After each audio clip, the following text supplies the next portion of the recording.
Story of love. কণ্ঠ আমাদের, অনুভূতি আপনাদের। হারিয়ে যাই ভালোবাসার গভীরে। অলস ভঙ্গিতেই হাঁটতে থাকা পা ছোড়া হঠাৎ করে সতর্ক ভঙ্গিতে পা ফেলতে লাগলো।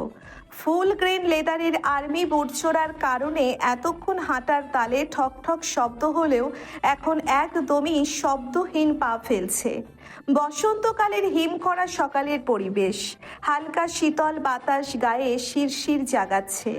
প্রভাতের সোনালি আভা এখনো ছড়ায়নি ধরণীতে, শুধুমাত্র তমসায় আচ্ছাদিত শামিয়ানা সরে হালকা হালকা আলো ফুটেছে। সবকিছু পরিষ্কার দেখা যাচ্ছে।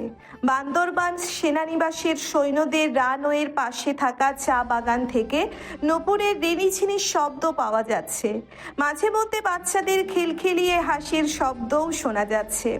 নিষিদ্ধ জায়গায় এমন অপ্রত্যাশিত শব্দ শুনতে পাওয়ায় যুবকটি সচকিত হলো। পরনে তার খাকি পোশাক, সাথেই সেই শব্দ অনুসরণ করে শব্দহীন পায়ে এগিয়ে চলেছে সে। দুহাতের তালুতে শক্তভাবে আঁকড়ে ধরা ধাতব অস্ত্রটি সামনের দিকে তাক করা। Hey, stop there. Otherwise, I will shoot you. যুবকটির গমগমে কণ্ঠে চা বাগানের ভিতরে দাঁড়িয়ে থাকা মেয়েটি তথস্থ হলো। ভয়ার্থ দৃষ্টিতে আত্মসমর্পণের ভঙ্গিতে এক হাত উপরে তুলল। মেয়েটি ভয়ার্থ দৃষ্টিতে একবার যুবকটি আর একবার নিজের আশেপাশে তাকাচ্ছে, কেননা ইতিমধ্যেই বাচ্চাদের আওয়াজ নিশ্চিহ্ন হয়ে গিয়েছে। মেয়েটি যেন এতে আরো অসহায় বোধ করলো। যুবকটি তীক্ষ্ণ দৃষ্টিতে মেয়েটিকে পরখ করছে। রং চটা, নজর কাড়া দাঁতের পোশাকে আবৃত ছিমছাম গড়নের দেহটা, গোড়ালির উপর পর্যন্ত পোশাক পায়ে জমকালো অ্যান্টিকের নূপুর, সাথে দেহেও বাহারি অ্যান্টিকের অলংকার, মাথায় গোল করে কাপড় পেঁচিয়ে রাখা, তার উপরেও অলংকার। থুতনিতে চোখের দুই কোণাতে কালো তিনটা সুতরাঙের মতো চিহ্ন আঁকা।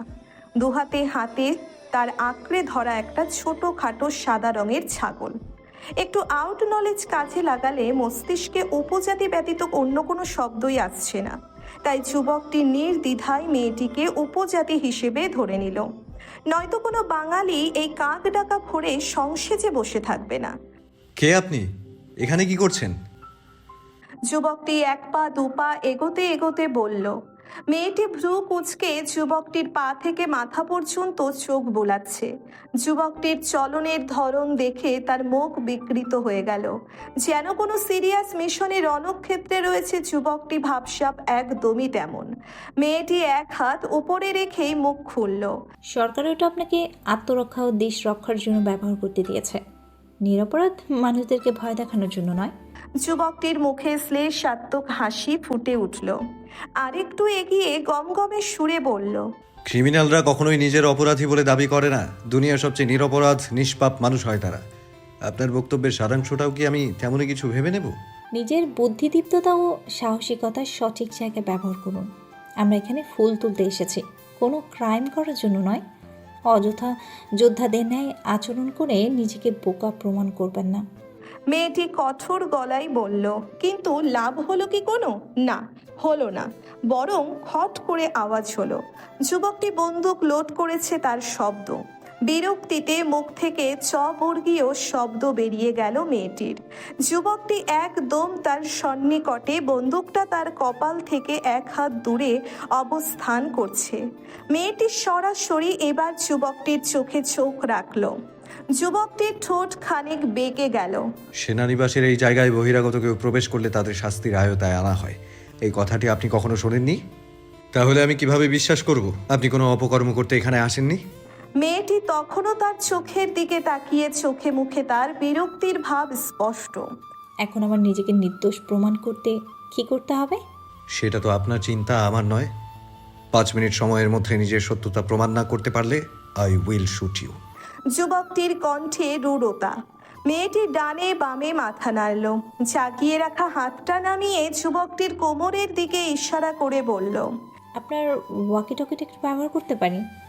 যুবকটি ভ্রু কুঞ্চিত করে তার দিকে প্রশ্নবিদ্ধ চোখে তাকালো।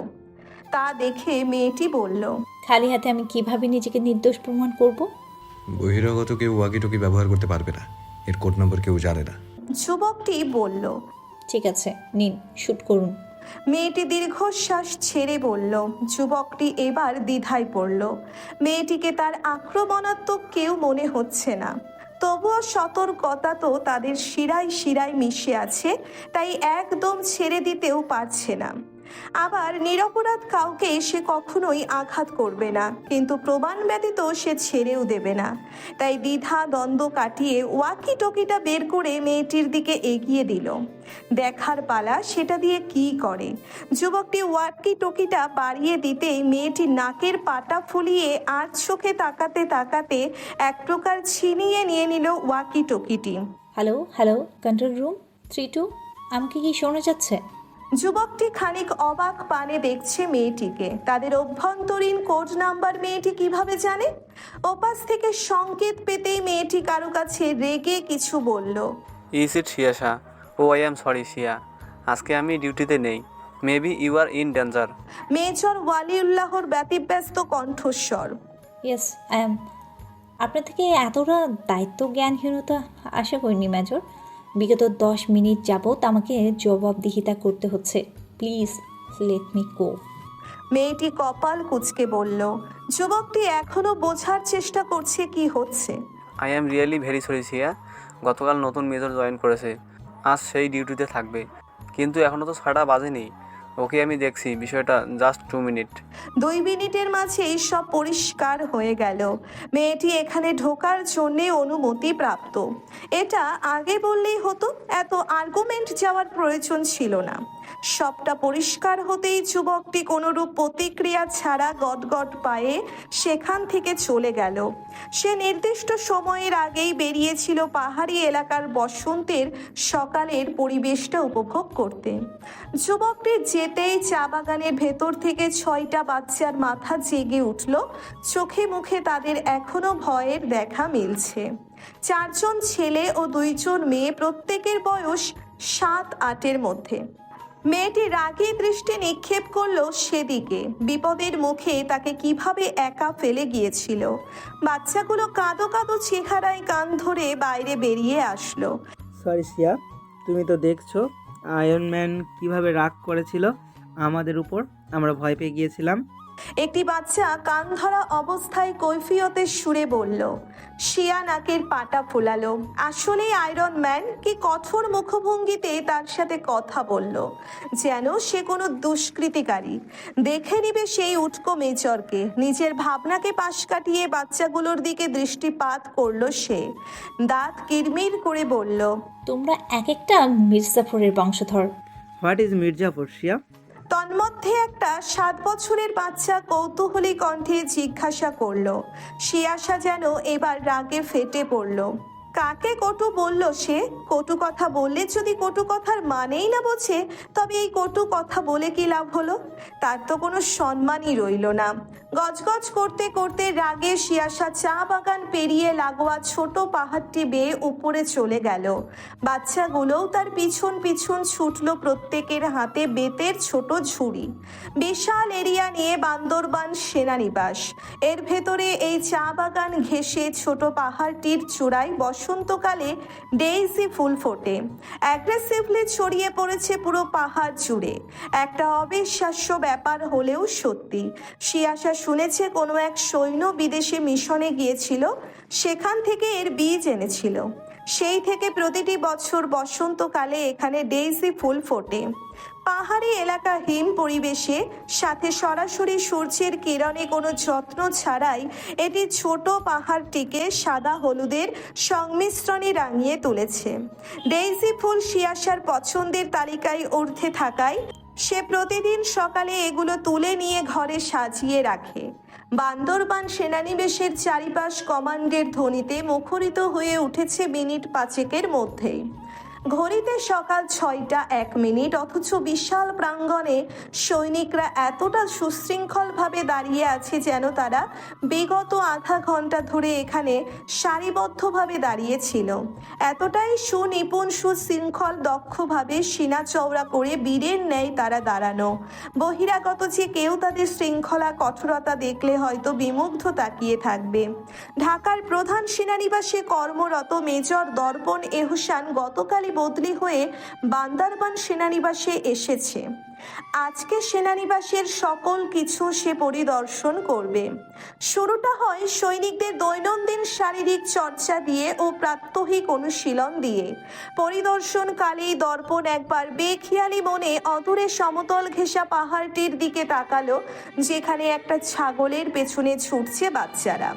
তাদের মাঝে লাল রঙা পোশাকে একটি মেয়ে হাসতে হাসতে মাঝে মধ্যেই হেলে দুলে পড়ছে। কোমরে তার ফুল ভর্তি ছুরি ঠেকানো, এক হাতে ধরে আছে সে। নিয়ম শৃঙ্খলের ধ্বনিতে কাঠিন্যতায় মুখরিত পরিবেশটাতে এই দৃশ্যটিকে সুন্দর দৃশ্য বলে আখ্যায়িত করলে খুব একটা অপরাধ হবে না। তবে মনে অযাচিত কৌতূহল একটা থেকেই যায়, মেয়েটি কে? সেনানিবাসের মধ্যে এমন অবাধে চলাফেরা করার অনুমতি বা তার আছে কেন? অযাচিত কৌতূহলকেও দমাতে পারল না দর্পণ। গম্ভীর মুখে কাঠখোট্টা গলায় তার পাশে দাঁড়ানো এক সৈন্যকে জিজ্ঞেস করলো, মেয়েটি কে? সৈনিকটি পেশাগত স্ট্রেট কাট গলায় বলল, ম্যামের নাম সিয়াসা চৌধুরী, অবসরপ্রাপ্ত জেনারেল আশফাক আমাদের নাতনি, অবসরপ্রাপ্ত মেজর সাহেব চৌধুরীর মেয়ে। দর্পণ মৃদু চমকালো মেয়েটির পরিচয়ে। পর মুহূর্তেই আবার নিজের কাঠখোট্টা স্বভাবে ফিরে আসলো। সে জেনারেল আশফাক আহমেদের আন্ডারে কাজ করেছে। মেজর সাইফের সাহসিকতা ও প্রশংসাও সে কম শোনেনি যখন থেকে সে এই পেশায় রয়েছে। সাহসিকতা, বুদ্ধিদীপ্ততা ও দায়িত্ব পরায়ণতায় সকল সেনানিবাসেই এই নাম দুটি চিরপরিচিত। মেজর সাইফ কোনো এক অজানা কারণে কেরিয়ারের টার্নিং পয়েন্টে চাকরি থেকে অবসর নেয়। উপজাতি? দর্পণ আবার জিজ্ঞেস করলো, no sir, pure Bengali. She likes to carry different cultures. যখন যেটা ইচ্ছা হয় তখনই সেটাই করে। খুব আমার প্রমোদ প্রিয়। তাই বলে ছাগল বাচ্চা এদের নিয়ে চা বাগানে কি করছে? এখানকার কর্তৃপক্ষ এটা মেনে নিচ্ছে কিভাবে? এগুলো তো বিশৃঙ্খলা সৃষ্টি করছে। দর্পণের কথায় দৃষ্টিকটু ভাব স্পষ্ট। ছাগলটিকে পেছনে মাঠে চড়িয়ে দেওয়া হবে স্যার। আশা ফাউন্ডেশনে একটি নতুন বাচ্চা এসেছে। সেই বাচ্চাটার আকিকা করানোর জন্য ছাগলটি আনা হয়েছে। আর বাচ্চাগুলো ওই আশ্রমেই। সোনানিবাসের কার্যক্রমে বিঘ্ন ঘটে এমন কোনো কাজ ম্যাম করে না। সৈনিকটি বলল। এর পরিপ্রেক্ষিতে দর্পণ আর কিছু বলার মতো পেল না। আশা ফাউন্ডেশন একটি অনাথ আশ্রম, যার প্রতিষ্ঠাতা জেনারেল আশফাক আহমেদ, যার সামনে তারা সকলে শ্রদ্ধাবনত। কাচের ফুলদানিটির ভেতরে টলতে থাকা শুকনো মরমরে ফুলগুলো সরিয়ে উগ্র চিত্তে সাদা ফুলগুলো রেখে সশব্দে নারীটি ফুলদানিটা টেবিলে রাখলো। বসার ঘরের সোফায় মুখোমুখি বসে থাকা দুই বৃদ্ধা কেঁপে উঠল সেই শব্দে। দুজনেই সংবাদপত্রের দ্বারা মুখ আড়াল করে বসে আছে। মাঝে মধ্যে আবার সংবাদপত্রের আড়ালে উকি দিয়ে দেখছে নারীটির রাগান্বিত কর্মকাণ্ড। তবে যেই না গরম হয়ে থাকা চোখে চোখ পড়ে সাথে সাথে আবার মুখ লুকায় সংবাদপত্রের আড়ালে। শুধু হাতে পায়ে বড় হয়েছে, এছাড়া আর কোনো বুদ্ধি নেই। পারে শুধু আমাকে জ্বালাতে। এত বয়স হয়েছে তবু একটা বিয়ে করতে পারছে না কেউ। তাদের কি? তাদের তো কিচ্ছু না। যত সব কষ্ট তো আমার হয়। সকাল সকাল ঘুম বাদ দিয়ে তাদের জন্য পছন্দনীয় হেলদি ফুড রান্না করো, ঘর গোছাও, সময় মতো ওষুধ খাইয়ে দাও। তাদের শরীরের খেয়ালটাও আমাকেই রাখতে হয়। তার উপর হাসপাতালে যাও, রোগীদের চিকিৎসা করো। আমার তো কোনো জীবন না, আবার বাহিরে গেলে কৈফিয়ত দাও। বলতে বলতেই ঠাস করে খাবার টেবিলে পানির জগটা রাখলো নারীটি। ফের বৃদ্ধা দুজন জড়সড় হয়ে বসলো, মুখে তাদের কুলুপ এঁটে আছে। এই মুহূর্তে কথা বলা মানে রণক্ষেত্রে ঝাঁপ দেওয়া, তাই চুপ করে বসাই শ্রেয়। তাদের মাঝে আরো একটি মেয়ে, যে কিনা বসার ঘরের এক কোণায় শটান হয়ে দাঁড়িয়ে আছে ঝাড়ু হাতে, যেন নড়লেই বিস্ফোরণ ঘটবে। এখন তো কারো মুখে কোনো কথা নেই। তারা একদম ভদ্র, কিচ্ছু বোঝে না। আমারও একটা জীবন। আমাকে ঘুরতে ইচ্ছে করে। সারাদিন তোমাদের মতো এই বুড়োদের পেছনে সময় দেয় আমার পক্ষে সম্ভব না। নয় নিজেদের জীবন গুছিয়ে নাও, নয় আমাকে আমার জীবন গুছিয়ে নিতে দাও। নারীটি বৃদ্ধাদের দিকে অগ্নিদৃষ্টি নিক্ষেপ করে বলল। মুখ লুকিয়ে থাকা ব্যক্তিদের মধ্যে এক মাঝবয়সী লোক সংবাদপত্রের থেকে হালকা মুখ বের করলো। ইশারায় দরজার কোণায় দাঁড়িয়ে থাকা মেয়েটিকে কাছে ডাকলো। মেয়েটি কচ্ছপের গতিতে হেঁটে তার কাছে আসলো। লোকটি ফিসফিস করে বলল, এই মিনি, কি হয়েছে, এত ক্ষেপে আছে কেন? আজকে তো নাস্তাটাও আমরা বানিয়ে রেখেছি। তাহলে ক্ষেপার কথা তো আমার সকাল সকাল না বলে কোথায় বেরিয়ে গিয়েছিল? জানি না আপা, আজকেও অনেক সেজছে। আপনাকে খবর আছে? মেয়েটিও ফিসফিস করে বলল।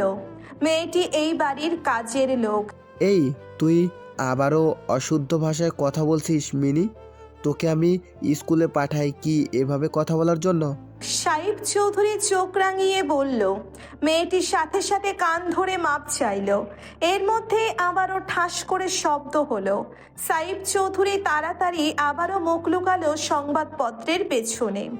এগুলো কি কি রান্না করেছো? এগুলো মুখে তোলা যায়? এত লবণ কেন? হুরুটি এরকম পোড়া কেন? আর রান্নাঘরের এই কি অবস্থা করেছো দুজনে?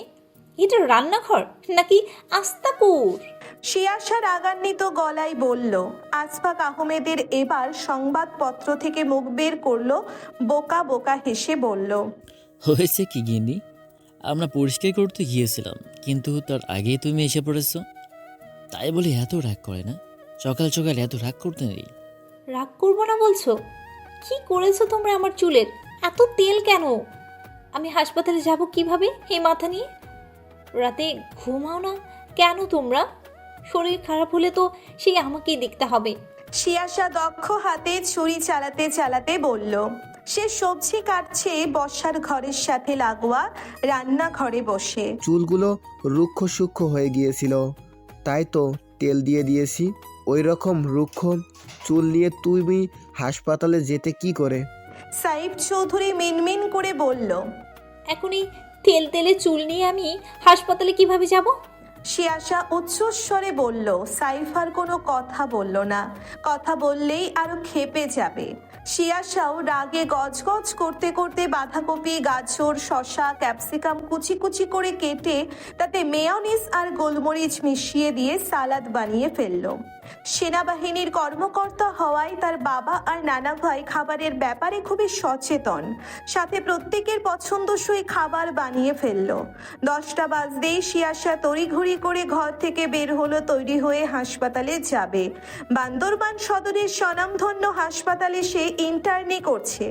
আর 2 মাস বাকি, তারপরেই একজন ডাক্তার হিসেবে পরিচিত পাবে। রাগের প্রকোপ কমেছে বুঝতে পেরেই সাইফ ধীরে ধীরে মেয়ের দিকে এগিয়ে গেল। নাস্তাটা করে যাও বাচ্চা। সাইফ মুখ ছোট করে বলল।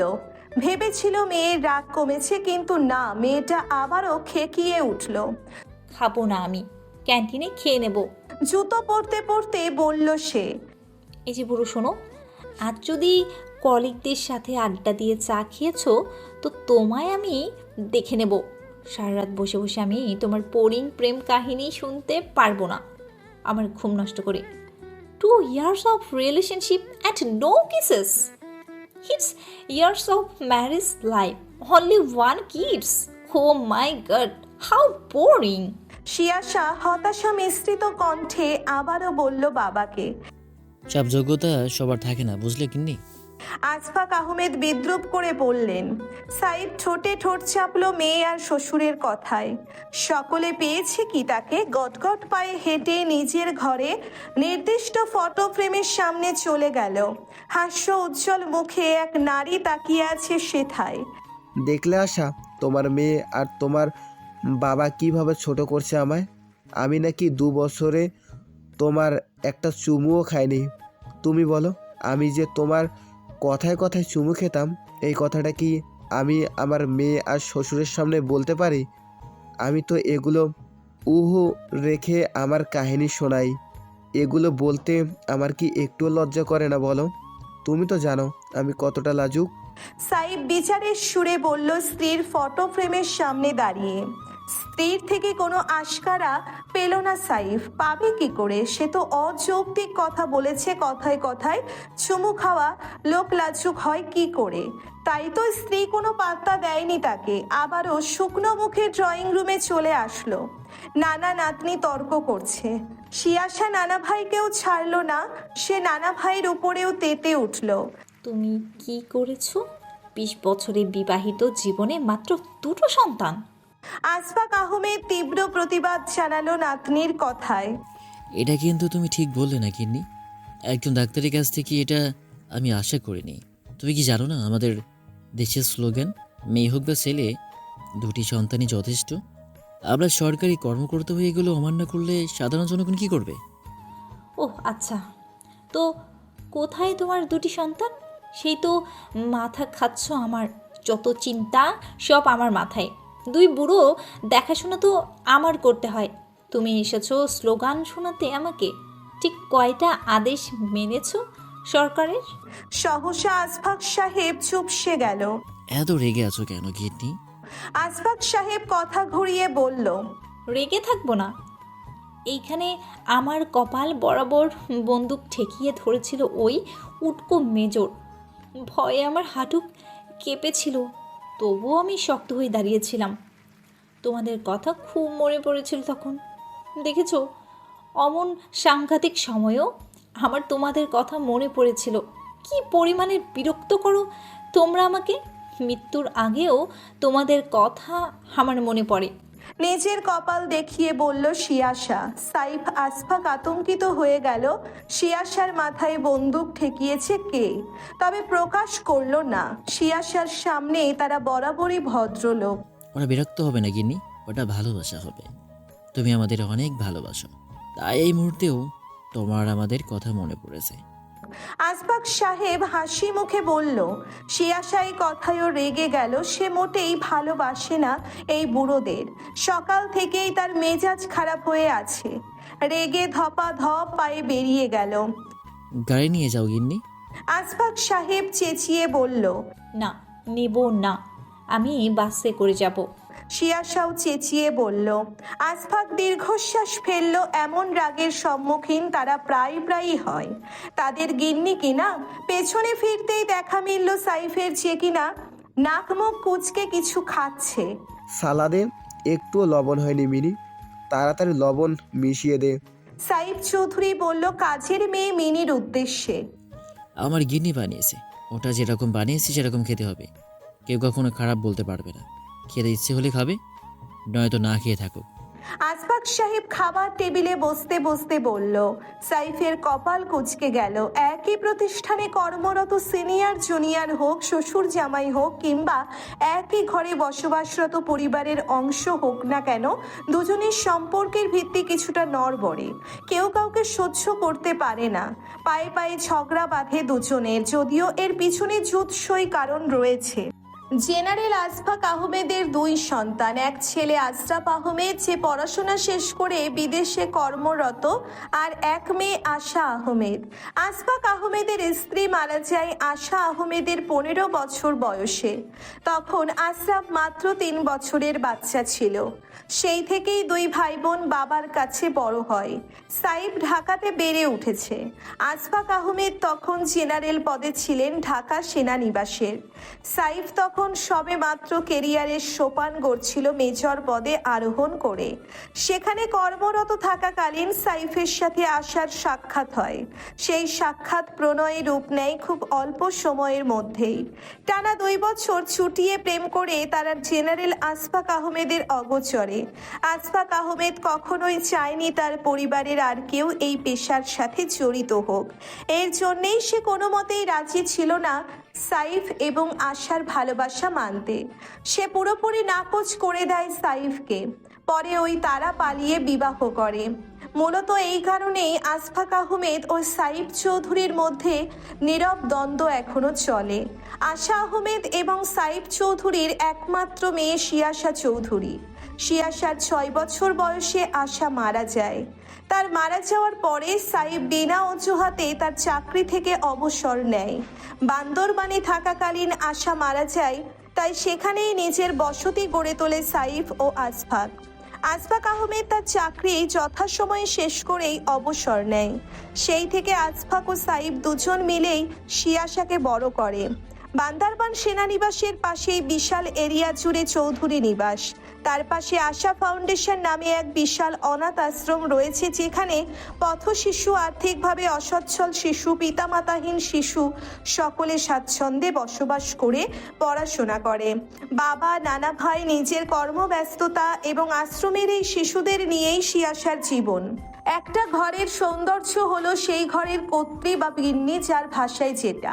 একজন গৃহিণীর তত্ত্বাবধায়নে সংসার থেকে শুরু করে একটা পরিবারের ক্ষুদ্র ক্ষুদ্র অহেতুক জিনিসগুলোও একটা নিয়ম শৃঙ্খলের মধ্যে থাকে। তেমনি একজন গৃহিণীর অনুপস্থিতিতে ঘরটা যেন নির্জীব দালানে পরিণত হয়ে যায়। তেমনি মায়ের অনুপস্থিতিতে শিয়াশা নিজের পরিবার আর সংসারটার হাল ধরতে পারলেও নিজের ব্যাপারে একদমই লাগাম ছাড়া। একটা মেয়ের বাচনভঙ্গি, চলাফেরার ধরন ঠিক যেন তার মায়েরই প্রতিফলন। মা যেভাবে চলাফেরা করে, সন্তানটাও মায়ের দেখা দেখি নিজেকে সেভাবে গড়ে তোলে। শিয়াশার এই শূন্যতা পূরণ করার জন্যে কেউ নেই, তাই তার চলাফেরার ধরনও লাগাম ছাড়া। যখন যেভাবে ইচ্ছে হয় তখন সেভাবে চলাফেরা করে। শাসন করার মতো কেউ নেই। সাইফও এর জন্যে কখনো কিছু বলে না মেয়ের মাঝে। সে তার স্ত্রীকে খুঁজে পায়। সে পাহাড় ঘেঁষে রাস্তা দিয়ে দুরন্ত গতিতে ছুটে চলেছে বাস। বাসের মধ্যে বিভিন্ন ধরনের বাদ্যযন্ত্রের তালের সুর তুলছে কয়েকজন উপজাতি তাদের নিজ ভাষায়। শিয়াশা খুব একটা বুঝতে পারছে না, তবুও সে উপভোগ করছে। বাসে অবস্থানরত সকলের সাথে মাঝে মধ্যেই হাততালি দিয়ে হইচই করে উঠছে। ঠিক এই কারণে সে কখনো গাড়ি ব্যবহার করে না। বাসে অনেক ভিন্নধর্মী মানুষের ভিড়ে তার সময়টা সুন্দর কাটে। এই যে ভাই, একটু ভদ্রতা বজায় রেখে সিটে বসুন। কারোর দ্বারা ভাই সম্বোধন পেয়ে শিয়াশা অবাক পানে নিচের দিকে একবার চোখ বুলালো। একটা ধূসর রঙা ওভারসাইজ টি শার্টের সাথে কালো প্যান্ট পরা সে। চুল খোলা রাখা তার অপছন্দ, তাই সেগুলো মিনি প্রতিদিন হাতখোপা করে দেয়। হাতে অ্যাপ্রন, বেশভূষা বলতে এতটুকুই, তাতে যে কেউ তাকে ভাই ডাকবে এটা তার কল্পনাতীত ছিল। বাসের সিট থেকে পা বের করে কিছুটা উশৃঙ্খল হয়ে বসে সে, গানের সাথে তাল দিচ্ছিল। ভ্রুকুচকে সে নিজের পিছনে তাকালো। তার পাশের জানালার সিটে একটা ছেলে বসা। উক্ত ব্যক্তি যে এমন সম্বোধন করেছে তাকে। কি বললেন আপনি? শিয়াশা আরেকটু নিশ্চিত হওয়ার জন্য জিজ্ঞাসা করলো। ছেলেটা জানালার দিকে মুখ করেছিল, সেভাবেই শক্ত কণ্ঠে শুধালো। ভদ্রতা বজায় রেখে সিটে বসতে বলেছি। আপনার পিঠ বারবার আমার গায়ে ধাক্কা লাগছিল, আমার অস্বস্তি বোধ হচ্ছিল। ওকে, সেটার জন্য দুঃখিত, কিন্তু আপনি আমায় কি বলে সম্বোধন করলেন মাত্র সেটা শুনতে চাইছি। শিয়াশা গম্ভীর মুখে বলল। ছেলেটা এবার মুখ ঘুরিয়ে তাকালো শিয়াশার দিকে। মুখের দিকে নয়, দেহের দিকে। তার মা বলে তার মতো চরিত্রবান ছেলে নাকি পুরো 4 এলাকাতে একটা খুঁজে পাওয়া যাবে না। মায়ের কথা সে মনে প্রাণে বিশ্বাস করে। এটা নিয়ে খানিক অহমিকাও কাজ করে নিজের মধ্যে। মায়ের কথা আরো জোরদার করতে সে কখনো কারোর মুখের দিকে তাকায় না। সৎ চরিত্রবান কিনা। নিজের পাশে আর চোখে তাকালে দেখেছে শুধু ধূসর রঙা একটা গেঞ্জি আর কালো প্যান্ট পরা কোনো ব্যক্তির পিছনের দিকটা। তাই তো সে ভাই বলে সম্বোধন করেছিল। মায়ের ছেলে এটা ভুলেই বসেছিল। যুগ বদলেছে, তাই এখন আওয়াজ শুনে বুঝতে পারলো ওটা কোন মেয়ে। আগে নিজের পোশাক আশাক মেয়েদের মতো করুন, তারপর অন্যদের থেকে মেয়ে সম্বোধনের আশা করবেন। এখানে আবার কোনো দোষ নেই। শিয়াশা রেগে গেল এহেন কথায় খলবলিয়ে উঠে বলল। আমি কি ধরনের পোশাক পরবো তা নিশ্চয়ই আপনি বলে দিবেন না, কিন্তু একজন পথচারী হিসেবে আপনার উচিত জাজ বিচার করে কথা বলা। বুদ্ধি প্রতিবন্ধী লোক, চোখ দুটো বাড়িতে খুলে রেখে এসেছেন। কাকে কিভাবে সম্বোধন করতে হয় সেটুকু সেন্সও নেই আপনার। আর আপনি এসেছেন আমাকে ড্রেসিং সেন্স শেখাতে। ছেলেটা এবার না চাইতেও নিজের রাগী মুখটা তুলে তাকালো। আপনি তো ভারী বেয়াদব মেয়ে, গালিগালাজ করছেন কেন? দেখতে তো ভদ্র ঘরের মেয়ে মনে হয়। চোখের সাথে সাথে দেখছি কান দুটোও নেই আপনার সাথে। গালিগালাজ কোথায় শুনলেন আপনি? আপনার মস্তিষ্কে সমস্যা রয়েছে, দেখতে তো স্বাভাবিক মনে হচ্ছিল। ছেলেটা যেন এবার রাগে লাল হয়ে উঠল। যেখানে তার মায়ের কাছে এসে ভদ্র সভ্যের মূর্ত প্রতীক, সেখানে এই মেয়ে কিনা তাকে পাগল বলে আখ্যায়িত করছে।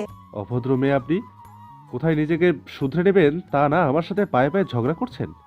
নেহাতি আমি ভদ্র ঘরের ছেলেদের দেখে এখনো কিছু বলিনি, নয়তো এতক্ষণে আপনার গাল লাল করে দিত। ছেলেটি রাগী কণ্ঠে বলল। শিয়াশা আরো কিছু বলার জন্যে উদ্যত হলো, কিন্তু তার আগেই কন্ডাক্টর তাকে তার স্টপে নামানোর জন্য তাড়া দিতে লাগলো। সে ছেলেটির দিকে রাগী দৃষ্টি নিক্ষেপ করে নিজের ব্যাগ তুলে নিল। সময় থাকলে দেখিয়ে দিতাম অভদ্র কাকে বলে। বলেই সে গটগট পায়ে নেমে গেল বাস থেকে। শীততাপ নিয়ন্ত্রিত কক্ষে এক সারিতে আছে কয়েকজন সৈন্য, নথিপত্র হাতে। শ্বাস নেওয়ার শব্দ ব্যতীত অন্য কোনো শব্দ খুঁজে পাওয়া মুশকিল। বিগত 10 মিনিট আগে শক্ত চোয়াল দয় একবার আলাদা হয়েছিল, এরপরে আর হয়নি। তীক্ষ্ণ নজর দুটি নথিপত্র ঘাটছে, নিজের কাজ বুঝে নিচ্ছে।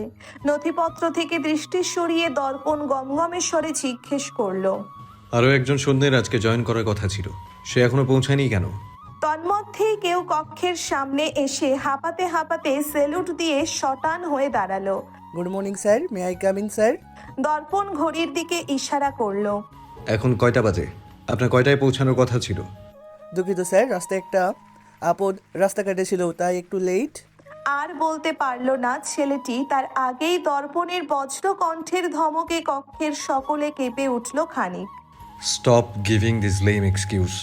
এই পেশায় থাকতে হলে এইসব লেম এক্সকিউজকে পিছে ফেলে চলতে হবে। এটা কোনো কিন্ডারগার্টেন স্কুল নয় যে আপনি ক্লাস টিচারের কাছে এমন অজুহাত দিবেন আর আমি আপনাকে মাফ করে দেব। আরেকবার এমন ভুল হলে বিনা নোটিসে আপনাকে ফায়ার করা হবে। Remember this one thing. ছেলেটা সহ উপস্থিত সকলে নত মস্তকে মাথা নাড়ল। আসফাক আহমেদ দরজার বাহিরে দাঁড়িয়ে এগুলো পর্যবেক্ষণ করছিল। মুখে তার প্রসন্নতার দেখা মিলছে। পেশাগত জীবনে সেও এমন দুর্দম্য তেজি কর্মপরায়ণ ছিল। নিজের পেশাগত জীবনের কর্মব্যস্ততা এখন অনেক মনে পড়ে। প্রিয় মানুষগুলোকে হারিয়ে ফেলার বেদনা তো এই কর্মব্যস্ততার মাধ্যমেই সে ভুলে থাকতো। সৈনিকরা কক্ষ থেকে বেরিয়ে আসফাক আহমেদকে দাঁড়িয়ে থাকতে দেখতে সাথে সাথে সেলুট প্রদর্শন করলো। আসফাক আহমেদ ইশারায় তাদের যাওয়ার অনুমতি দিল। চাকরি জীবনের শেষ অধ্যায়টা সে এই সেনানিবাসেই কাটিয়েছে। এখানকার চরিত সবকিছু এখনো তার কাছে শ্রদ্ধাবনত। May I come in major দর্পণেশন? আসফাক আহমেদের মুখদর্শন পেতেই দর্পণ তৎক্ষণাৎ সেলুট দিয়ে মূর্তির ন্যায় দাঁড়িয়ে গেল। গমগমে স্বরে বলল, অনুমতি নিয়ে আমাকে ছোট করবেন না স্যার। আসফাক সাহেব মৃদু হেসে কক্ষে ঢুকল। দর্পণ নিজের চেয়ার আগেই ছেড়ে দিয়েছিল। সম্মানের সহিত সেটা এগিয়ে দিল আসফাক আহমেদের দিকে। তবে আসফাক চেয়ারে বসলো না, সে দর্পণের ডেস্কের সামনে রাখা কমন মানুষের চেয়ারে বসলো। ওটা আপনার অবস্থান, আপনাকেই মানাই। বসুন ইয়াংম্যান, আপনার তাড়া না থাকলে 2 মিনিট আলাপ করা যাবে কি? আমার সকল ব্যস্ততার ঊর্ধ্বে আপনি স্যার। আমার সাথে আলাপ করার জন্য আপনার সময়ের হিসাব করতে হবে না। আর আমাকে তুমি করে বললে বেশি খুশি হব স্যার। আসফাক হেসে মাথা দুলালো। তোমার ক্যারিয়ারের শুরু থেকে তোমাকে 2 বার আমি দেখছি, 2 বারে আমি মুগ্ধ তোমার শিষ্টাচার, কর্মপরায়ণতাই। এগিয়ে যাও আমাদেরকেও ছাড়িয়ে। গম্ভীর মুখটার খানিক শ্রদ্ধার প্রলেপ পড়ে গেল দর্পণের। তো এখন বলো তো, আমার ঘিনি কি এমন অপরাধ করেছিল যে তুমি তার মাথায় বন্দুক ঠেকিয়েছো? দর্পণ প্রচুর বিব্রত লজ্জিত বোধ করলো আসফাকের কথায়। একটু বেশি সিরিয়াস হয়ে গিয়েছিল সে। লজ্জিত ভঙ্গিতে সে আসফাকের কাছে ক্ষমা চাইল।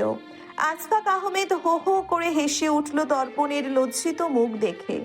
ডোন্ট বি সরি মেজর, তুমি তোমার দায়িত্ব পালন করেছো। দায়িত্বের সামনে সব কিছু মূল্যহীন। I am really proud of you.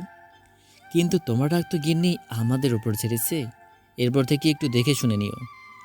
আমার নানু ভাই এমন কোনো কাজ করে না যাতে অন্য কারোর সমস্যা হয়।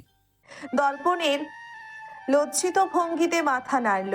মনস্পটে সকালের কিছু আবছা দৃশ্য তৈরি হতে লাগলো অযথায়। শিয়াশা ক্লান্ত অবসন্ন দেহে হাসপাতাল থেকে বের হলো। রাত 8টা বাজে। জমজমাট পথঘাট, সকলে নিজ নিজ তাগিদে ছোটাছুটি করছে। বের হতেই দেখা মিলল 2 চেনা পরিচিত পাংশুটে মুখ। মেজাজটা অনতি বিলম্বে তার খারাপ হয়ে গেল। 2 বুড়ো গাড়ির সাথে হেলান দিয়ে 2 দিকে মুখ করে দাঁড়িয়ে আছে। এদের কি আর কোনো কাজ নেই তার পেছনে ঘোরা ছাড়া? জীবন নিয়ে বড্ড উদাসীন 2 জন। শিয়াশা চায় না তার জন্যে কারোর জীবন থেমে থাকুক। তার বাবা নানা দুজনেই জীবনের অর্ধেকটা সময় থেকে একাকিত্বকে সঙ্গী করে কাটিয়ে দিয়েছে। বিবাহের 8 বছরের মাথায় তার মা মারা যায়। সেই থেকে বাবা একা একা নিজের জীবন কাটাচ্ছে, এটা তার ভালো লাগে না। বাবা নানা ভাইয়ের যথেষ্ট খেয়াল সে রাখতে পারে না। সেও চায় তার বাবাকেও কেউ ভালোবাসুক, সেবা করুক, বাবা অসুস্থ হলে তার পাশে থাকুক। তার নানা ভাই তো এখন প্রায়ই অসুস্থতায় ভোগে। সে কম চেষ্টা করেনি দুজনের জীবন গুছিয়ে দিতে, কিন্তু দুই জামাই শ্বশুর প্রত্যেকবার কোনো না কোনো গন্ডগোল বাঁধিয়ে তার পরিকল্পনা ভেস্তে দিয়েছে। দীর্ঘশ্বাস ফেলে সে ধপাধপ শব্দ করে গাড়িতে উঠে গেল। উচ্চ শব্দে দরজা লাগানোর শব্দে সাইফ আর আসফাক নিজ নিজ দুনিয়া থেকে বের হলো। এই দুনিয়ায় শুধু একটা চিন্তায় ঘোরাফেরা করে, কিভাবে শ্বশুরকে চালানো যায়, আর আসফাকের দুনিয়ায় চলে কিভাবে সাইফকে শায়েস্তা করা যায়। সাইফ উৎফুল্ল মনে হাসি হাসি মুখে গাড়ির পিছনে ঢুকে গেল। পকেট থেকে রুমাল বের করে পানি সহ সেটি এগিয়ে দিল। তার আগেই আসফাক আহমেদ আরও একটি পানির বোতল এগিয়ে দিল। সাইফের কপাল কুঁচকে গেল, থমথমে কণ্ঠে বলল, দেখছেন না, আমি দিয়েছি, ওটা আপনার কাছে রাখুন। সিয়া এটা খাবে? আসফাক মোটেই পাত্তা দিল না সাইফকে। সে চমৎকার হেসে শিয়াশার উদ্দেশ্যে বলল, গিন্নি, এটা খাও, ঠান্ডা পানি, এটা ভালো লাগবে। সিয়া ঠান্ডা পানি খাবে না, টনসিল বেড়ে যাবে বাচ্চা। সাইফ তীব্র প্রতিবাদ জানিয়ে বলল, গিন্নির কোনো ঠান্ডার সমস্যা নেই। তুমি কোন হাতুড়ি ডাক্তারি শুরু করেছো এখানে বসে? আসফাক আহমেদ রাগী কণ্ঠে বলল। শিয়া দাঁতে দাঁত চেপে দুজনের কর্মকাণ্ড পর্যবেক্ষণ করছিল। সেভাবেই বলল, তোমাদের আমার আর সহ্য হচ্ছে না। কালকে ঘটক আসবে, দুজনে ভদ্র সভ্য হয়ে থাকবে। যা যা জিজ্ঞেস করবে তার সঠিক সঠিক উত্তর দেবে। বিয়ে করে দুজনে বউয়ের পিছে ঘুরবে, আমার পেছনে যেন আর তোমাদের না দেখি। সহসা চুপসে গেল আসফাক। হাতের বোতল নিয়ে ধপ করে ড্রাইভিং সিটে বসে পড়ল। এই সাইফ একটা আলসে অকর্মণ্য ছেলে, সবসময় তাকে দিয়ে গাড়ি চালাবে আর নিজে আরাম করবে। মেয়ের কথাই সাইফ আরো উৎফুল্ল হয়ে উঠল। সত্যি? তাহলে তো আমাদের সালনের যেতে হবে, কি বলেন শ্বশুরাব্বা? সাইফ আসফাককে উদ্দেশ্য করে বলল। আসফাক চোখ রাঙিয়ে তাকালো সাইফের দিকে, বিড়বিড় করে বলল, চরিত্রহীন ছেলে একটা, দেখো কিভাবে নাচছে বিয়ের জন্য। শিয়াশা দাঁত কিরমির করলো বাবার কথায়। এইসব নাটক প্রত্যেকবার এমন করে। একজন ঘটক আসবে শুনলে হয়েছে দুজনে সেলুনে গিয়ে বসে থাকবে সুন্দর জামা কাপড় পরে। দেখো পাপা। হ্যাঁ বাচ্চা বলো। ওহ পাপা, পুরো কথা বলতে দাও। হ্যাঁ হ্যাঁ বলো। দেখো পাপা, নানু ভাই, আমি তোমাদের লাস্ট ওয়ার্নিং দিচ্ছি। এবার যদি তোমরা কোনো গন্ডগোল করো তবে আমি তোমাদের বৃদ্ধাশ্রমে রেখে আসবো। কিন্তু বৃদ্ধাশ্রম তো বৃদ্ধাদের জন্য, আমরা তো ইয়াং, হ্যান্ডসাম, ড্যাশিং, বিবাহযোগ্য পাত্র। আমাদের তো বৃদ্ধাশ্রমে রাখবে না বাচ্চা। সাইফ চিন্তিত ভঙ্গিতে গম্ভীর মুখে বলল। শিয়াশা ডানে বামে অথিষ্ঠ ভঙ্গিতে মাথা নাড়ল। আসফাক আহমেদ ঢের খুশি হয়ে গেল সাইফের কথায়। আনন্দে খেইহারা হয়ে সে একটা ভুল করে বসলো। উল্লাসিত চিত্তে সাইফের থেকে হাই ফাইভ করলো। হাত মিলতেই দুজনের শোধবোধ ফিরল। তারা তো একে অপরের শত্রু, তবে তারা হাত কেন মিলাচ্ছে? থমথমে মুখে আবার দুজনে দুই দিকে ফিরে গেল। শিয়াশা হাল ছেড়ে দিল, ক্লান্ত ভঙ্গিতে জানালায় মাথা ঠেকিয়ে দিল। এদের সোজা পথে আনা তার পক্ষে সম্ভব নয়। খানিক বাদেই তাকে টেনে কেউ বুকে জড়িয়ে নিল। সাইফ মেয়ের মাথায় হাত বুলিয়ে দিতে থাকলো। শিয়াশাও নিশ্চিন্তে বাবার বুকে পড়ে রইল। কানে ফোন ঠেকিয়ে বারান্দায় দাঁড়িয়ে আছে আশা। মুখশ্রীতে তার ছেয়ে আছে এক রাশ মলিনতা। মলিন দৃষ্টিতে তাকিয়ে আছে রাস্তার ওপারে ল্যাম্পপোস্টের সাথে হেলান দিয়ে দাঁড়িয়ে থাকা ব্যক্তিটির দিকে। ঘর্মাক্ত ক্লান্ত বদনে মৃদু হেসে দাঁড়িয়ে আছে সাইফ, তার কানেও ফোন ঠেকানো। ডিউটি থেকে ফিরে সোজা এখানে এসেছে। আশা কিছুক্ষণ পা থেকে মাথা অবধি অবলোকন করলো সাইফের। বদনের সবখানে ক্লান্তির ছাপ। এমন দৃশ্য সে প্রতিদিন দেখে যখন দিন শেষে বাবা ঘরে ফেরে। প্রিয় মানুষগুলোর এমন ক্লান্ত মুখ দেখেই তাকে সারা জীবন কাটাতে হবে। বাসায় ফিরে যান, ফ্রেশ হয়ে কিছু খেয়ে বিশ্রাম নিন। আশা মলিন কণ্ঠে বলল। তুমি নিচে আসো, তোমায় দেখে তারপরে চলে যাব। সাইফের তেরা কণ্ঠে অপর পাশ থেকে কোনো জবাব আসলো না। লাইন বিচ্ছিন্ন হয়ে গিয়েছে অনেক আগেই। খানিক বাদেই কালো টি শার্ট, কালো ট্রাউজার পরা কেউ অন্ধকার ভেদ করে ল্যাম্পপোস্টের মৃদু আলোয় উদ্ভাসিত হলো। হাতে একটা ঠান্ডা সফট ড্রিঙ্কসের ক্যান। সাইব গা দুলিয়ে হাসলো আশার মলিন মুখ দেখে। ত্রস্ত পায়ে সেও ল্যাম্পপোস্টের তীব্র আলো থেকে বেরিয়ে মৃদু আলোয় রাস্তার পাশে নিমগাছের নিচে মেয়েটির সামনে দাঁড়ালো। আমার ক্লান্তিতে কারো মুখে মলিনতা ছেয়ে যায়, এতটুকু আমার শান্তি দেয় আশা। আশা নিরুত্তর তাকিয়ে থাকলো। গলায় থাকা স্কার্ফ দিয়ে সাইফের মুখ ঘাড় মুছিয়ে দিয়ে হাতে থাকা ক্যান সাইফের হাতে নিয়ে বলল। এটা খেয়ে নিন, পাপা চলে আসবে একটু পরেই। এমন মধুর মুহূর্তে ওই জাদরেল শ্বশুরকে কেন আনছো আশা? আর এই সামান্য ক্যান আমার মরুভূমির ন্যায় খাখা করা হৃদয় শীতল করতে পারবে না? অযথা এই আপদকে কেন আনতে গেলে? স্টপ সেইং জাদ্রেল টু মাই পাপা। পাপাকে বলে আপনাকে ফায়ার করে দিব চাকরি থেকে। আর এটা সামান্য ক্যান হলে আপনার জন্য অসামান্য ক্যান আমি কোত্থেকে আনবো? আশা কপট রাগ দেখিয়ে বলল। সাথে থাকতে আনতে যাব কেন? সাইফ ঠোঁট উল্টে বলল। কথা পেঁচাবেন না মেজর, সরাসরি বলুন কি চাই। আশা তীক্ষ্ণ দৃষ্টিতে তাকিয়ে জিজ্ঞাসা করলো। আমার লজ্জা করে আশা, তুমি একটু কমন সেন্স খাটিয়ে বের করো কি আছে তোমার কাছে, তারপর ফটাফট আমাকে কয়টা চুমু দিয়ে দাও তো। আশা খানিকক্ষণ হাঁ করে তাকিয়ে থাকলো অত্যাধিক পরিমাণে লাজুক ব্যক্তির দিকে। খানিক বাদেই সে খিলখিলিয়ে হেসে উঠল সাইফের অদ্ভুত কথার ধরনে। তার নাকি লজ্জা করে, তবে চুমুকে চাইল। আশা, নিরাশা করো না, প্রচুর ক্লান্ত লাগছে, একটু স্বস্তি দাও। সাইফ ছোট মুখ করে বলল। আশা শুনল। খাকি পোশাকটা পেটের কাছ থেকে টেনে আরেকটু অন্ধকারে নিয়ে আসলো। চারপাশে একদম জনমানবহীন। জেনারেল আশফাক আহমেদের বাড়ির সামনে কেউ নয়েজ করবে এমন সাহস কারণ নেই। সাইফকে অবাক করে দিয়ে তার আবদারের থেকেও বেশি কিছু দিল তাকে। লেদারের বুটজোড়ার উপর নিজের দুই পা রেখে দুহাতে গলা জড়িয়ে ধরল সাইফের। সাইফ অবাক পানে স্তম্ভিত আশার কোমর চড়িয়ে ভারসাম্য রাখল। নিজের কপালে আর দুই গালে নরম ঠোঁটের স্পর্শ পেতেই সে চোখ বুজে নিল। তৃপ্ত কণ্ঠে বলল। আহ আশা, আমার কপালটা, গাল দুটো ঠান্ডা হয়ে গেল, এখন ঠোঁট আর বুকটাও একটু ঠান্ডা করে দাও তো। কথাটা বলতে দেরি আছে, বুক বরাবর ধরাম করে ছোট নরম হাতের কিল পড়তে দেরি হয়নি। সাইফ হো হো করে হেসে উঠল। লোভী লোক। আশা মেকি রাগ দেখিয়ে বলল। সাইফ হাসতে হাসতে আশার গাল দুটো চেপে মুখের কাছে নিয়ে আসলো।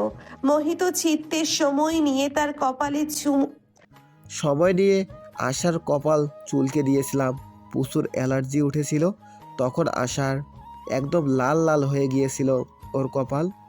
তীব্র রোমাঞ্চকর রুদ্ধশ্বাস আটকে রাখা মুহূর্তে অ্যালার্জি চুলকে দেওয়া শুনতেই শিয়াশা আর মিনি ধপ করে কল্পনার জগৎ থেকে বেরিয়ে এলো।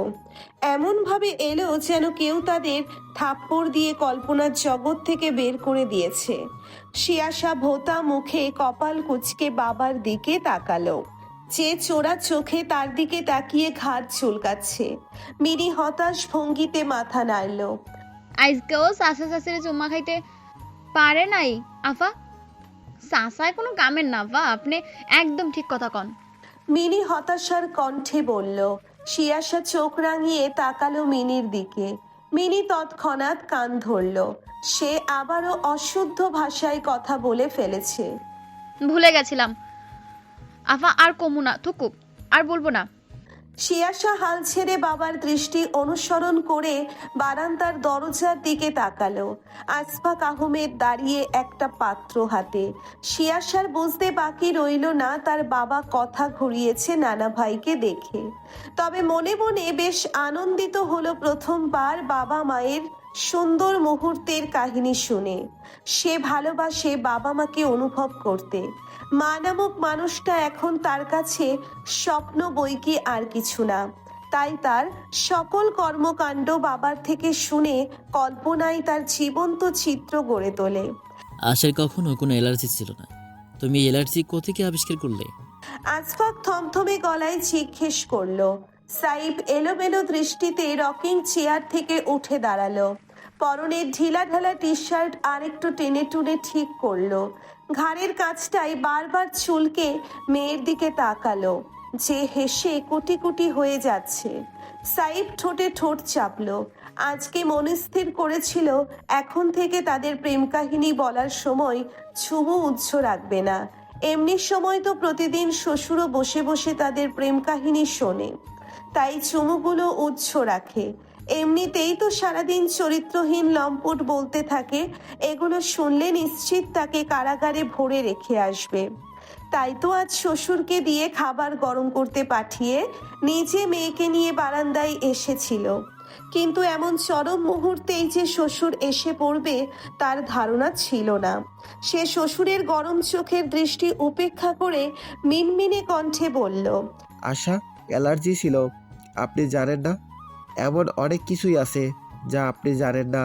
সারাদিন কাজ নিয়ে ব্যস্ত থাকলে জানার কথাও না। আমার মেয়ের খুঁটিনাটি এমন কোনো অসুস্থতা নেই যা আমি জানি না। সাইফ আর কথা বাড়ালো না, তাড়াতাড়ি সেখান থেকে কেটে পড়তে উদ্যত হলো। সত্যি আশার কোনো অ্যালার্জি ছিল না। যেতে যেতে গম্ভীর গলায় বলল, সিয়া, বিড়ি খেতে এসো, রাত অনেক হয়েছে। কিছু কিছু মানুষের মতো অযথা তর্ক করে সময় নষ্ট করা আমার একদম পছন্দ নয়। আমি অযথা তর্ক করে সময় নষ্ট করি? আসফাক রাগী কণ্ঠে বলল। সাইফ ভ্রুকুচকে তাকালো। আপনি কি কিছু কিছু মানুষ? তুমি আমাকেই বলছো? আমি ঢের জানি। জানলে ভালো। সাইফ মুখ বাঁকিয়ে বলল। পাপা, নানু ভাই, এবার থামো, চলো খেতে চলো। শিয়াশা ধমকে উঠল। মিনি খাবার সাজিয়ে রাখছে টেবিলে। শিয়াশা রান্নাঘরে শসা টমেটো কাটছিল। মিনি হেলে দুলে রান্নাঘরের দেওয়াল ধরে বলল, আপা জানেন, আজকে ক্যান্টনমেন্টে নতুন একজন মেজর পরিদর্শন করতে এসেছিল। অনতি বিলম্বে শিয়াশার মাথায় দর্পণ নামক ব্যক্তি কড়া নাড়ল। সকালের সেই কাঠখোট্টা মুখাবয়বের চিত্র কারণ ব্যতীত ফুটে উঠল মস্তিষ্কে। সে চোয়াল শক্ত করে মিনির দিকে তাকালো। তো কি হয়েছে? এখন কি আমি নাচবো? না না, আপনি নাচবেন কেন? নাচবে তো আমাদের ক্লাসের মেয়েরা, এক একটা দুশ্চরিত্র। জানেন, মেজরকে দেখা হুমড়ি খাইয়ে পড়ছে। মেলা সুন্দর পোলা। আফা, আপনি যদি দেখতেন একদম প্রেমে পড়ে যাইতেন। মিনি হেলে দুলে বলল সে এখন ক্লাস 9-এ পড়ছে। সেনাবাহিনীর তত্ত্বাবধানে পরিচালিত ক্যান্টনমেন্ট স্কুল অ্যান্ড কলেজে পড়ে। শিয়াশা কপাল কুঁচকে দর্পণের চেহারা পুঙ্খানুপুঙ্খ মনে করার চেষ্টা করলো। সে দেখেছে কিন্তু সুন্দর না খারাপ দেখতে তেমনভাবে মনোযোগ দিয়ে দেখেনি। মিনি, কথা বললে যে কোনো এক ভাষায় বলবি। আর তার কথা তুই আমাকে কেন বলছিস? তোর ক্লাসের মেয়েরা অন্ধ হতে পারে, আমি অন্ধ না। কাক আর কবুতরের মধ্যে পার্থক্য করতে আমি জানি। শিয়াশা ছুরি চালাতে চালাতে বলল, আমার তো মনে হয় আপনি একবার তারে দেখলে নিজের কানা কইতেন। অমন সুন্দর পোলারে কেউ কাক কইতে পারে? মিনি আত্মবিশ্বাসী কণ্ঠে বলল। শিয়াশার সহ্য হলো না দর্পণের এত প্রশংসা। সালাদের বাটি নিয়ে বেরিয়ে গেল রান্নাঘর থেকে। সকাল 6টা, সেনানিবাসের রানওয়েতে সকলে দৌড়চ্ছে। একপাশে সৈনিকরা সারিবদ্ধভাবে দৌড়চ্ছে, আসফাক সাহেব ক্লান্তিহীন দৌড়াচ্ছে। তারা যে অভ্যস্ত তা তাদের বাচনভঙ্গিতেই প্রকাশ পাচ্ছে। শিয়াশা এসেছিল আজ বাবা নানার সাথে জগিং করতে, কিন্তু তাদের গতির সাথে আর না পেরে হাঁটু আঁকড়ে দাঁড়িয়ে পড়ল। হাঁপাতে হাঁপাতে বলল, এই বুড়ো, আমি আর পারছি না, তোমরা হাসতে দৌড়াও। আসফাক দৌড়াতে দৌড়াতে পিছু ফিরল। মৃদু হেসে বলল, একজন জেনারেলের নাতনি হয়ে এতটুকুতেই হাঁপিয়ে উঠলে হবে না কিন্নি। কামন, আস্তে আস্তে চেষ্টা করো। অগত্যা শিয়াশা ধীর গতিতে দৌড়তে লাগলো বাবা নানাকে অনুসরণ করে। দৌড়তে দৌড়তে নিজের পাশে কারোর গতি স্লথ হতে দেখে শিয়াশা ঘাড় কাত করে তাকালো ব্যক্তিটির দিকে। নারীরা প্যাচারো হয় জানতাম, তাই বলে এতটা? শুরুতে নিজের পরিচয় দিলেই তো বোঝাপড়া শেষ হয়ে যেত। সম্মুখে দৃষ্টি রেখে বলল দর্পণ। দর্পণকে দেখতেই শিয়াশা মনোযোগ সহকারে একবার তার আগা গোড়া পর্যবেক্ষণ করে নিল। একজন সেনাবাহিনীর উচ্চতা ধারণা করার অবকাশ রাখে না। ডার্ক ব্লু ট্রাউজার, সাদা টি শার্ট, সারা বদনে লেপ্টে থাকা শ্যামবর্ণ যেন ব্যক্তিটির জন্যেই সৃষ্টি হয়েছে। যদিও ছেলেদের সৌন্দর্যের আর একটা বহিঃপ্রকাশ হলো শ্যাম রঙা বরণ, কিন্তু এই ব্যক্তিটির শ্যামবর্ণ একটু বেশিই সুন্দর। শিয়াশা তৎক্ষণাৎ ঘাড় ঘুরিয়ে নিল। এই লোককে এত পর্যবেক্ষণের কি আছে? পরিবারের নাম বেচে আমি চলি না। আমি অতি সাধারণ একজন মানুষ, এটাই আমার পরিচয়। পরিবারের নাম বেঁচে চলবো না, কিন্তু তর্ক চালিয়ে পরিবারের নাম খারাপ করব। বাহ, নারী মানেই অসাধারণ চিন্তাধারার অধিকারী। গমগমের স্বরে বিদ্রুপ করে বলল দর্পণ। একজন নারীর সামনে দাঁড়িয়ে আপনি নারীদের নামে বদনাম করছেন, আর আমি এখনও ভদ্রতার সহিত শুনছি। বিষয়টা ইন্টারেস্টিং, তাই না? কিন্তু এই ভদ্রতা বেশিক্ষণ টিকবে না, তাই সাবধান। শিয়াশা মৃদু হেসে বলল। কাঠখোট্টা মুখাবয়বের এক ভ্রু খানিক উঁচু হয়ে গেল। এটা আপনার কাছে বদনাম লাগছে? আমি যদি বলি আপনার পেটের ডান পাশের তিলটা অনেক সুন্দর, আই ক্যাচিং, তাহলে এটাকে আপনি কি বলবেন? সহসা শিয়াশার গতিরোধ হলো। দর্পণের দিকে তাকিয়ে থমকানো গলায় বলল, এফটিজিং। না চাইতেও দর্পণের কাঠখোট্টা মুখটাতে হাসির রেখা ফুটে উঠল। সে নিজেও গতিরোধ করল। অলস পায়ে শিয়াশার সামনে এসে দাঁড়ায় সে। মাঠ ভর্তি সেনাদের মাঝখানে নিজের পেট দেখিয়ে দৌড়ানো মানে তাদের সিরিয়াস করা। ওভার সাইজ টি শার্ট পরলে ইন করে পড়তে হয়। পরের বার থেকে এটা খেয়াল রেখে জগিং করবেন। আমার আগ্রহ জাগেনি বলে যে অন্য কারো আগ্রহ জাগবে না, এটা ভাবা ভুল হবে। ডক্টর শিয়াশা চৌধুরী, পরের বার এখানে কেউ হাত বসিয়ে দেবে, আপনি তার নামে দিবেন অশ্লীলতা, কিন্তু এখানে আপনার দোষটাই বেশি। সর্বপ্রথম নিজে সতর্ক থাকুন, পুরো পৃথিবী আপনার সাথে সতর্কতার সহিত প্রকাশ পাবে। শেষের গিটটা শক্ত করে বেঁধে দিয়ে বলল দর্পণ।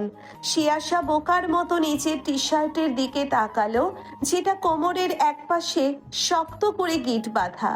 এখন আর উড়বে না দৌড়ের তালে। রাগে লজ্জায় লাল হয়ে ওঠা মুখটা তুলে সামনে তাকালে সেখানে কারো দেখা মিলল না। আরো একবার তাকে অপদস্থ করে ব্যক্তিটি নির্বিকার চলে গিয়েছে, যে এখন তার দৃষ্টির সীমায় ঝাপসা। ফার্স্ট রানার সাইব আসফাক আহমেদ সাদা পাঞ্জাবি পরে একদম ফিটফাট হয়ে সোফায় ভদ্র সভ্যের ন্যায় বসে আছে। একটু পরে ঘটক আসবে, তাই এত প্রস্তুতি। সাইব বারবার হাত দিয়ে আধপাকা চুলগুলোতে করা কৃত্রিম রঙের রঞ্জিত চুলগুলোকে সেট করছে। একটু বাতাসে চুলগুলো উড়ে গেলেও সেগুলো আবার ঠিক করার জন্য উদ্গ্রীব হয়ে ওঠে। আসফাক আহমেদ গম্ভীর মুখে পায়ের উপর পা তুলে সোফায় গা এলিয়ে সেদিকে একদৃষ্টিতে তাকিয়ে আছে। বিড়বিড় করে বলল, আচ্ছা, কি দেখেছিল এই চরিত্রহীন লম্পট ছেলেটার মাঝে কে জানে? কর্মজীবনও ছিল না কোনো কর্মপরায়ণতা, আর আছে জীবন নিয়ে কোনো সিরিয়াসনেস। পুরো কর্মজীবনে প্রেম করে বেরিয়েছে। একে সেনাবাহিনীতে চাকরি কে দিয়েছিল? ট্রেনিংয়ের সময় যদি আমি থাকতাম তবে বিনা নোটিশে এটাকে ডিসকোয়ালিফাই করে দিতাম। এর জন্যই আপনি ছিলেন না। পুরো কর্মজীবন প্রেম করে বেরিয়েছি বলে আপনি এখন নাড়া। সাইফের কথায় আসফাক তার দিকে তাকালো, যে তার মুখের কাছে কান দিয়ে বসে আছে। আসফাক নিজের মাথা পেছনে নিয়ে নিল। দূরে থাকো আমার থেকে, বয়স হয়েছে তোমার, এখন তো নিজের স্বভাব চরিত্র একটু বদলাও। আসফাক আহমেদ গম্ভীর গলায় বলল, আমার স্বভাব চরিত্রের জন্যই আপনি এখন সারাদিন গিন্নি গিন্নি বলে মাথা খেতে পারেন। আপনার উচিত আমায় ধন্যবাদ দেয়া। আমি কত অল্প বয়সে আপনাকে নাড়া বাড়িয়েছি। সাইফ ঠোঁট উল্টে বলল, তুমি একটা চরিত্রহীন লম্পট নির্লজ্জ ছেলে। তোমায় ধন্যবাদ দূরেই কথা, আমি পারলে তোমায় জেলে ভরে রেখে আসি। আমার মেয়ের সাথে প্রেম করার সাহস কী করে হয় তোমার? আসফাক আহমেদ তেতে উঠে বলল। শিয়াশা সোফায় কোনোই ঠেকিয়ে কপাল হাত ঘষছে আর বাবা নানাকে দেখছে। মুখভঙ্গি এমন, পারলে এখনই সে কুরুক্ষেত্র বাঁধিয়ে ফেলবে। রাগটা গিলে নিল সন্তর্পণে, গমগমে গলায় শুধায়। ঘটক মশাই এখনো আসছে না কেন? সহসা সাইব আসফাকের তর্ক থেমে গেল। নিজেদের জায়গায় ঠিকঠাক ভাবে বসলো। অত্যন্ত ভদ্রতা ও নিষ্পাপের সহিত সাইব বলল। আমি তো জানি না বাচ্চা, তুমি কথা বলেছিলে, তুমি খোঁজ দিয়ে দেখো রাস্তা ভুলে গেলে কিনা। আসফাক আহমেদের দিকে তাকালে সেও কাঁধ ঝাঁকালো। সে জানে না। গম্ভীর মুখে শিয়াশা সোফা ছেড়ে উঠে গেল। আজ সে হাসপাতাল থেকে ছুটি নিয়েছে ঘটক আসবে বলে। সব ঠিকঠাক থাকলে আজকেই পাকা কথা বলবে বলেছিল, অথচ সে আসছে না। শিয়াশা যেতেই সাইব আড়ামোড়া ভাঙল। সেভাবেই বলল। 56 বছরে এসে পাত্র সাজতে ভালোই লাগছে তাই না শ্বশুরাব্বা? আপনার কেমন লাগছে 74 বছরে এসে পাত্র সাজতে? How is your feelings? আশা থাকলে তোমাকে জুতো পেটা করতো। আসফাক আহমেদ থমথমে গলায় বলল। ভুল। আশা থাকলে আপনি এক ডজন নাতি নাতনির নানা থাকতেন। সাইব পা দুলাতে দুলাতে বলল। চরিত্রহীন। ধন্যবাদ। সাইব হাসি মুখে বলল। ঘটকে কি বলে তাড়িয়েছো? আসফাক আহমেদ প্রসঙ্গ পাল্টে জিজ্ঞাসা করল। যেটা সত্য সেটাই বলেছি। হুম, কি সেই সত্য? বলেছি আপনার সমস্যা আছে। আসফাক আহমেদের ভ্রু কুঁচকে গেল। কি সমস্যা আছে আমার? আসফাক আহমেদ কৌতূহলী হয়ে জিজ্ঞাসা করল। সমস্যা মানে সমস্যা, এর আবার কি? কই কখন আছে নাকি? কথা ঘোরাবে না সাইফ, তাহলে কিন্তু আমি সিয়াকে বলে দেব ঘটককে তুমি তাড়িয়েছো। বলুন, তাহলে আমিও বলবো আপনি আমাকে এই বুদ্ধি দিয়েছেন। তুমি বলবে না তাই তো? না। আফা আফা, সাসায় না নানায় আবারও বিয়া ভাঙছে। নিজেদের কথোপকথনেই মিনির চিৎকারে সাইব হকচকিয়ে গেল। সাথে সাথে সোফা ছেড়ে উঠে মিনির দিকে চোখ গরম করে তাকালো সে। এই, তোকে বেতন আমি দেই নাকি সিয়া দেয়? হ্যাঁ, আর তোকে কতবার বলেছি কারো কথা কান পেতে শোনা খারাপ কাজ। আপনারা আফারে অনেক কষ্ট দেন। সে কত খুঁজে এবারের ঘটকটা জোগাড় করছিল, আপনারা আবারও তারে তাড়িয়ে দিয়েছেন। আমার কষ্ট লাগে আবার কষ্ট দেখা। মিনি মলিন মুখে বলল। সাইব কিছু বলতে পারল না, কারণ শিয়াশা দরজায় হেলান দিয়ে দাঁড়িয়ে দেখছে সকলকে একদম প্রতিক্রিয়াহীন। সাইব বুঝতে পারছে সে মেয়েকে কষ্ট দিয়ে ফেলেছে, কিন্তু তার তো কিছু করার নেই।